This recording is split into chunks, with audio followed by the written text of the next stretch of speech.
به قسمت اول از دوره جامعه فارکس و کریپتو خیلی خیلی خیلی زیاد خوش اومدید. من آدم مرادی هستم و در پوست خودم نمی گنجم که در حضور شما عزیزانم. خب همونطور که میدونید این دوره در رابطه با فعالیت در بازارهای مالی و از همه مهمتر پول درآوردن توی این بازار است. پس ما میخوایم راجع به دو تا موضوع صحبت کنیم. یک، پول درآوردن و دو، بازارهای مالی. وقتی به مسئله پول درآوردن میخوایم بپردازیم باید یک نکته رو در نظر بگیریم که همه پول درآوردن‌های دنیا خلاصه میشود در یک موضوع: شغل. کسی که کارآفرینه، کسی که خویش‌فرماست، کسی که کارفرماست، کسی که کارمند، رئیس، رهبر، فرقی نمیکنه. توی سیستم اداری خودتون، توی سیستم کاری خودتون، هر پوزیشنی داشته باشید شما یک شغل دارید. شغل داشتن میتونه شامل بازنشستگی و رسیدن به آزادی مالی هم باشه.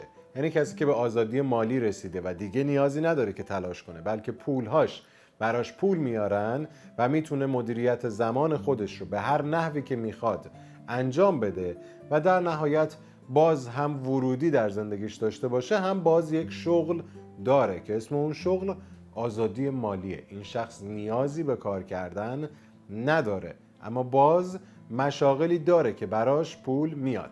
حالا یه عده افراد هستن که بهشون ارث رسیده، مولتی میلیاردرن و دیگه مسائل دیگه که اونا به ما هیچ ربطی نداره، چون شما قطعا اگر این دوره رو تهیه کردید جز اون افرادی که بهشون ارث‌های میلیاردی رسیده نیستید. به هر حال دنبال یک شغل هستید که زندگی خودتون رو از لحاظ مالی تغییر بدید. چیزی که من میخوام بهت بگم اینه: توی بازارهای مالی چرا 90% افراد موفق نمیشن و 10% موفق میشن؟ علتش اینه. فعالیت توی بازارهای مالی یعنی چی؟ یعنی من هم کارمندم، هم خویش‌فرمام، هم کارفرمام، هم کارآفرینم. همزمان باید بتونم تمام قابلیت‌های همه این افراد رو داشته باشم. کارمندا منظمن، نسبت به وظایفی که بهشون سپرده شده به طور خطی مثل یک خط تولید شروع میکنن به کار کردن. کارفرماها دید بازی دارن، نسبت به اون کاری که قراره انجام بشه یک دید بازتری دارن، بهش میگن ایگل آی. چشم عقاب دارن، دید عقاب دارن، از بالا به همه چیز نگاه میکنن. یعنی انقدر توی چارت، انقدر توی نمودار فرو نمیرن که فقط ته نمودار رو ببینن، کل وضعیت رو در نظر میگیرن که شامل سرمایه‌شون، مدیریت ریسکشون، حجم ریسکی که دارن وارد بازار میشن باهاش، اعصابشون و خیلی از چیزهای دیگه میشه. پس کارفرماها و خویش‌فرماها از طرفی به غیر از این که کارهای خطی و منظمی رو انجام میدن، یعنی یک سری استانداردهای ثابت دارن، به علاوه وضعیت کلی یک شغل رو هم در نظر میگیرن. کارمندا وضعیت کلی یک شغل براشون مهم نیست، جزئی از یک کل هستن. کسی که در بازارهای مالی فعالیت میکنه هم خویش‌فرماست، هم کارفرماست، هم کارمنده، همش با هم یک جا هست. پس من نوعی که میخوام در بازارهای مالی فعالیت کنم باید بدونم که همزمان من باید هم کارمند باشم، هم خویش‌فرما، هم کارفرما. چطور میتونم این کار رو انجام بدم؟ خیلی ساده است. ساده است اما سخته. خب این یعنی چی؟ آدم تو میگی ساده است اما سخته، مگه میشه؟ پیچیده با ساده خیلی فرق میکنه. باشگاه رفتن ساده است اما باشگاه میری؟ من میدونم که نباید تو ترافیک عصبی بشم، ترافیک دیگه نه تقصیر اون جلوییه نه تقصیر منه، تقصیر هیچ کس نیست، من توش گیر کردم، ولی عصبی میشم. ساده است اما سخته. عصبی نشدن در شرایط هایی که از قبل در ذهن ما برنامه ریزی شده که ما در این شرایط باید عصبی بشیم ساده است اما سخته. مثل باشگاه رفتن ساده است اما همه باشگاه نمیرن. چرا؟ پول ندارن؟ وقت ندارن؟ سرشون شلوغه؟ نه، چون سخته ولی ساده است. کار پیچیده‌ای قرار نیست انجام بدن. آپولو قرار نیست هوا کنی، فقط قراره بری باشگاه. خیلی چیز ساده ایه. یه سری دنبله باید جا به جا کنی، به همین سادگی. اما همون کار ساده رو نمیتونن انجام بدن. چرا؟ چون ما از بچگی یاد گرفتیم که متاسفانه زندگی هر دنبیلی داشته باشیم. سلام، آدم مرادی هستم و عاشق هر دنبیل زندگی کردنم. اما کی؟ من چندین سال برای خودم استانداردهای مختلفی رو تعریف کردم که الان به جایی رسیدم که میتونم هر دنبیل زندگی کنم. بنابراین توی معاملاتتون در بازار هرگز خودتون رو با من مقایسه نکنید. من توی بازار به نقطه‌ای رسیدم که هر دنبیل معامله میکنم. معاملاتی که من انجام میدم با معاملاتی که شما قراره انجام بدید بسیار متفاوته. من بهتون آموزش میدم که چطور از اون نقطه به این نقطه برسید. یعنی آزادی مالی. هر موقع دلت خواست ترید کنی، دلت نخواستم ترید نکنی. اجباری در تریدت نباشه. و جالبه که بدونید من دقیقاً از همون نقطه‌ای که شما در حال حاضر دارید این کلیپ رو نگاه میکنید شروع کردم، ولو خیلی خیلی خیلی پایین‌تر. برخلاف اینکه امروزه وقتی میخوام به یکی توهین کنن میگن پکیج فروش، من عاشق پکیجم. آکسفورد در حال حاضر پکیجای آموزشی داره و من خیلی هاشو شرکت کردم. یک فرصت استثنایی در این سیستم آموزشی جدید نهفته است که البته دیگه الان نهفته هم نیست، یک سیستم کاملا جا افتاده است. بعد از کرونا خیلی از آموزش‌ها به شکل پکیج داره ارائه میشه که این فوق‌العاده است. پس بنابراین چیزی که ما فکر میکنیم تهدیده و توهینه در حقیقت یک فرصت فوق‌العاده است. ما باید بتونیم تهدیدها رو تبدیل کنیم به فرصت‌های زندگیمون. چیزی که من میخوام بهت بگم اینه: من زمانی که شروع کردم هیچ پکیج آموزشی متاسفانه وجود نداشت. من از خدام بود که اساتیدی وجود داشتن مثل آقای حسینی، مثل آقای هولاکویی، بزرگان بازار، عزیزانی که در این بازار دارن فعالیت میکنن و تعداد مخاطبای بسیار زیادی دارن. من از خدام بود که 6 سال قبل با این افراد میتونستم آشنا بشم، ولی بسترش فراهم نبود و این خیلی بد بود. من خیلی از چیزها رو به صورت تجربی به دست آوردم در حالی که میتونستم از تجربه دیگران استفاده کنم. شما این نوعی که در حال مشاهده این کلیپ هستید در حال استفاده از تجربیات منید و این فوق‌العاده است. چیزی که من میخوام بهت بگم اینه: چرا در بازار مالی 90% افراد موفق نمیشن؟ چون این افراد عادت کردن که یک زندگی خطی رو پیش برن. نمیتونن همزمان هم کارمند باشن، هم کارفرما باشن، هم خویش‌فرما باشن، هم کارآفرین. چطور میشه به این نقطه رسید؟ ایجاد عادت‌های اتمی. اسم کتابیه که بسیار مناسب شما عزیزانه که در کانال پایگاه ذهن ثروتمند و همچنین در کانال بیدارشو برای شما به صورت رایگان ارسال شده. یعنی شما میتونید به راحتی به این کتاب صوتی که با بالاترین کیفیت ممکنه به صورت صوتی در اومده گوش بدید. پس کتاب عادت‌های اتمی اولین استارت برای اینه که من تغییرات کوچیک رو در خودم ایجاد کنم. تغییرات کوچیکی که من در خودم ایجاد میکنم در طی مدت زمان باعث تغییرات بسیار بزرگی میشه. چیزی که من میخوام بهت بگم اینه: توی بازارهای مالی مثل یک کارمند باید یک سری استاندارد رو رعایت کنی. چه استانداردهایی؟ 1. قبل از هر معامله مدیتیشنی که من بهت آموزش میدم رو انجام بدی. 2. قبل از هر معامله مطمئن بشی که گرسنه نیستی، تشنه نیستی، اعصابت خورد نیست و قصد انتقام گرفتن از بازار رو نداری. 3. قبل از این که من بخوام هر معامله ای رو باز کنم تمرینات ذهنی که در آینده به شما درس داده میشه رو میام اجرا میکنم. پس من باید مثل یک کارمند یک خط تولید برای شغل خودم ایجاد کنم، چون ترید یک شغله و هر شغلی یک خط تولید داره.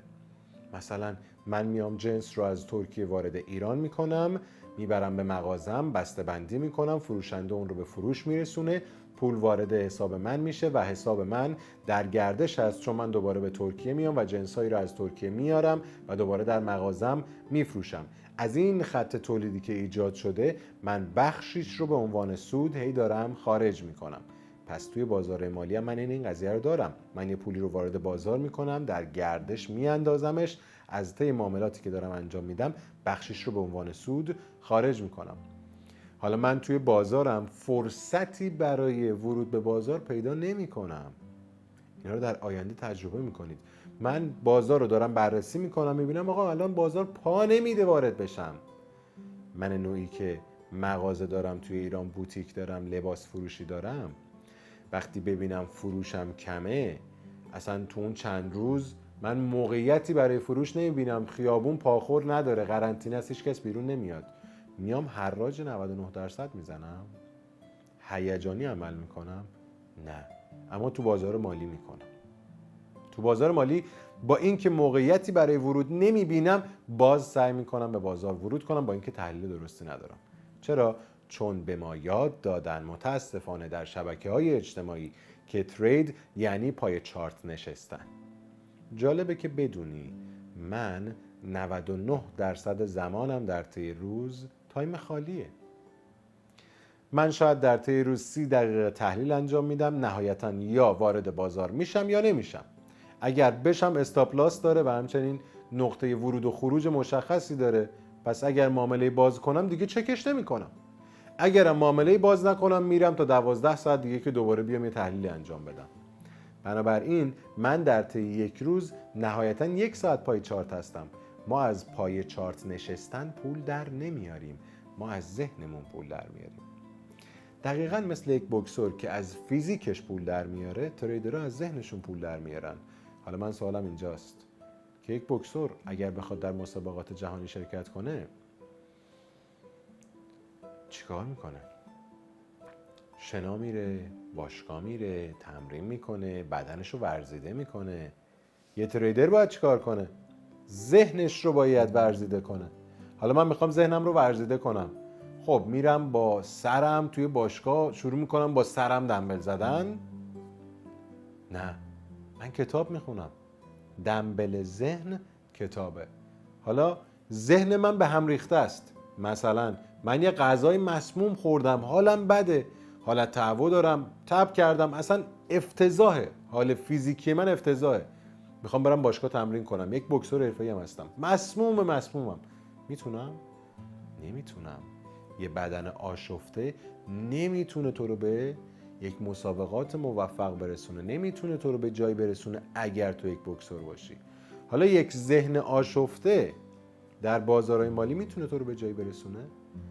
خب حالا موضوعی که اینجا هست اینه، من ذهنم آشفته است و میخوام تو بازار فعالیت کنم، میخوام کتاب بخونم، چیکار کنم؟ آدم توی ایران همه ذهنشون آشفته است. بابا این همه خبر بد، این همه اتفاق، این همه فلان، من ذهنم رو چطور آماده کنم برای رشد؟ نکته اساسی که باید بهش بپردازیم اینه که عوامل درونی باعث حال بد شدن ما میشن یا عوامل بیرونی؟ چرا من ذهنم آشفته است؟ خودم باعثش میشم یا دیگران؟ کی مقصر این وسط؟ من چطور میتونم ذهنم رو آروم نگه دارم؟ راجع به این قضیه در قسمت بعدی صحبت خواهیم کرد. چیزی که میخوام باید بگم اینه که پس من در چندین مرحله باید خودم رو رشد بدم که آمادگی ورود به بازار رو پیدا کنم که میشه 20%ش تحلیل، 80%ش ذهنیتم. یه نکته اساسی که راجع به فعالیت در بازارهای مالی باید بدونیم، ما 2 تا چیز داریم، تحلیلگر و تریدر. تصور کن که توی بازارهای مالی یه نفر داره چیکار میکنه؟ فقط تحلیل انجام میده. واسه این مثال بذار اینطوری بهت بگم، یک اقتصاددانی وجود داره که میگه آقا اقتصاد جهان داره به سمت استفاده از پلاستیک میره، پلاستیک در جهان در 2 سال آینده گرون خواهد شد. آیا تو میاری روی پلاستیک سرمایه گذاری میکنی؟ نه. خود اقتصاددانه سرمایه گذاری میکنه؟ نه. اقتصاددانه تحلیلگره. تریدر کیه؟ تریدر اون تاجر است که این آقا میاد تحلیل میکنه، این خانم میاد تحلیل میکنه، میگه پلاستیک قراره بره بالا.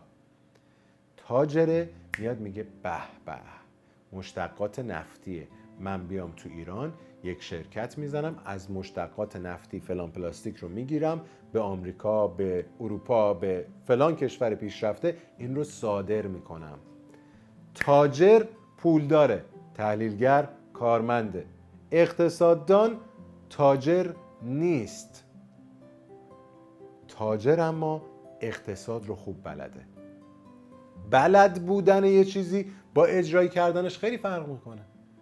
ما مکانیک داریم، سالها مکانیکی درس خونده، ولی تا حالا ماشین تعمیر نکرده، دستاش روغنی نشده. ماشینت که خراب میشه تو میری پیش اون مکانیکی که تا اینجا دستش روغنه، گوش میده به صدای موتورت، میگه فلان چیز خرابه، بیا این پیچو صفر میکنه، تمام. اینو تو دانشگاه یاد گرفته؟ نه، اینو تجربه کرده. تحلیلگر تریدر نیست. پس اینو باید بهش توجه کنی که آقا من نوعی اگر میخوام در بازارهای مالی فعالیت کنم دارم از مربی آموزش میبینم که خودش را حداقل تریدر مینامد، نه تحلیلگر. تحلیل 20% از کل این آموزشایی که ما توی دوره جامعه فارکس و کریپتو خواهیم داشت و 80% رشد ذهنی شما نسبت به بازار، رشد ذهنی شما نسبت به کنترل تصمیماتتون، چرا که ما فقط داریم از اینجا پول در میاریم. واسه یه مثال میزنم. تصور کن تو یک مکانیک هستی، یکی دیگه هم یک مکانیکه که 40 سال سابقه داره. اونی که 40 سال سابقه داره یه پیچ‌گوشتی داره، یه هم برده است، یه دونه هم آچار. این آچارهای عادی هست، آچار مثلا شماره 12. تو آچار فرانسه داری، دریل برقی داری، یه عالمه امکانات و ابزار داری. کدومتون موفق ترید؟ کدومتون میتونید ماشین رو تعمیر کنید؟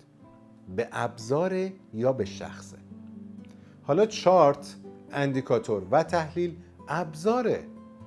ابزار هیچ کس رو موفق نمیکنه، به شخصه. من اومدم این رو توی استوری هام بارها اثبات کردم. به تریدره، به ابزار نیست. من توی بایننس سود میکنم، توی کوینکس سود میکنم، توی کوکوین سود میکنم، توی بای بیت سود میکنم، از همشون دارم پول در میارم. به تریدره، به ابزار نیست. من از شما میخوام یک تریدر بسازم. ابزار مهم نیست.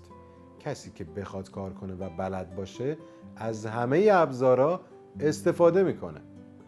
یه مکانیک حرفه‌ای بهش یه دونه انبردستم بدی کار خودش رو راه میندازه. غیر اینه. یه آشپز خوب با هر ابزاری غذای خوب درست میکنه.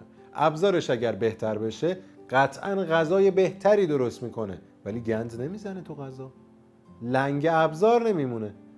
اگر یه ابزاری نداشته باشه غذاشو کنسل نمیکنه. پس تو به عنوان یک تریدر جای اینکه بیای تمرکزت رو بذاری روی ابزارها، باید تمرکزت رو بذاری رو خودت. از این ساده تر نمیتونم برات توضیح بدم، ولی اگر بخوام مثال آخر رو واسط بزنم، ما از خودمون پول در میاریم، نه از چارت. چارت صرفاً یک ابزاره. ما کندل‌های مختلفی رو داریم، شکل‌های مختلفی داریم. چارت نمودار خطی، نمودار شمعی، نمودار شمعای ژاپنی و کندل‌های مختلف و اشکال مختلف. من با همه‌شون میتونم کار کنم.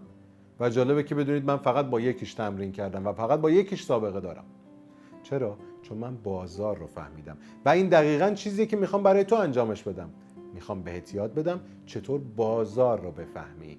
باید به درک این جمله برسی که ما از خودمون پول در میاریم، نه از ابزارهایی که دم دستمون هست. ما تریدریم. پس چندین تا نکته هست که توی این قسمت باید بهش توجه کنی. 1. حتما باید کتاب بخونیم. ما بوکسور نیستیم که بریم باشگاه شکم و شنا بریم، استامینای خودمون رو بالا ببریم، استقامتمون زیاد بشه، بیشتر بتونیم بدویم، بیشتر مشت بخوریم. توی اون رینگ بوکس که میخوام به ما مشت بزنن ریاکشن سریعتری داشته باشیم، سریعتر داج کنیم. نه، ما اصلا اینجا نیستیم که جا خالی بدیم. ما اصلا با فیزیکمون کار نداریم، با ذهنمون کار داریم. من نوعی که میخوام یک تریدر بشم، کاری که باید انجام بدم اینه: روی ذهنم کار کنم و کتاب حداقل گوش بدم که من بسترش رو واسط فراهم کردم. پس کتاب گوش دادن و تغییر وضعیت زندگی فعلیت اولین کاریه که تو بازار مالی باید انجام بدی. در قسمت‌های بعدی ما راجع به خود بازار، ماهیت پول، گردش پول، جریان پول، چطور یه نفر اصلا اینقدر میتونه پول در بیاره. آقا چطور ممکنه وارن بافت میلیارد دلار سرمایه داشته باشه؟ خیلی‌ها ندارن. پول کیو داره میخوره؟ جریان مالی چطور ایجاد شده؟ روز اولی که پول اختراع شد بین افراد به طور مساوی تقسیم شد. چرا پول رفت دسته عده؟ در همین لحظه 90% سرمایه دنیا دست 10% از جمعیته و 10% از کل سرمایه دنیا دست 90%. آقا چطوری همچین چیزی ممکنه؟ جریان‌های مالی وجود داره که ما اگر میخوایم توی زندگیمون به عدد و ارقام‌های بزرگ برسیم باید ازشون سر در بیاریم. باید خودمون رو در جریان‌های مالی قرار بدیم.